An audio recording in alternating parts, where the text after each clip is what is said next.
The moment my son Stephen walked into my hospital room and announced he'd sold our family farm behind my back was the moment I realized I'd raised a vulture instead of a child.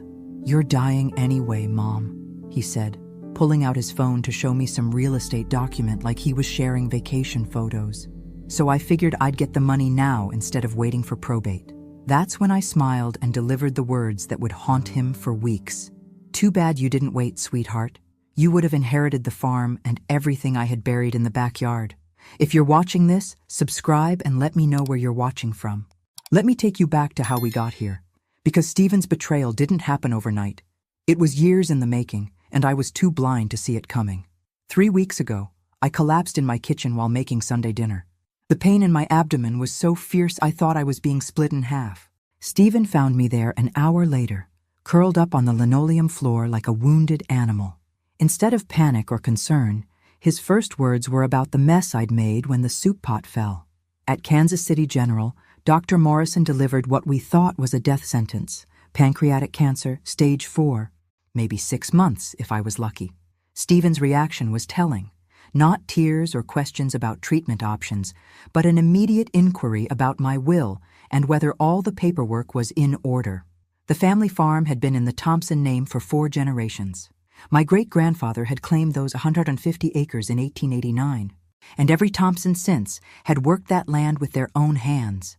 When Stephen was little, he'd follow me around the property like a devoted puppy, collecting eggs, feeding chickens, learning the rhythms of farm life. I thought he loved it as much as I did. But somewhere between his 18th birthday and his expensive college degree, Stephen decided farming was beneath him. He'd return for holidays with his perfectly manicured wife Jessica, their twin boys in their designer clothes, all of them treating my home like some quaint museum they were obligated to visit. "When are you going to sell this place and move somewhere civilized?" Jessica would ask. Wrinkling her nose at the smell of fresh hay, Stephen would laugh and change the subject, but I caught the calculating looks he'd give the property, like he was already mentally dividing it up into dollar signs. Now, lying in this sterile hospital bed with machines beeping around me, I understood that he'd been planning this moment for years. The concerned son act, the offers to help manage my affairs, it had all been preparation for this theft. But Stephen had made one critical error. He assumed I was helpless, confused, ready to fade away quietly.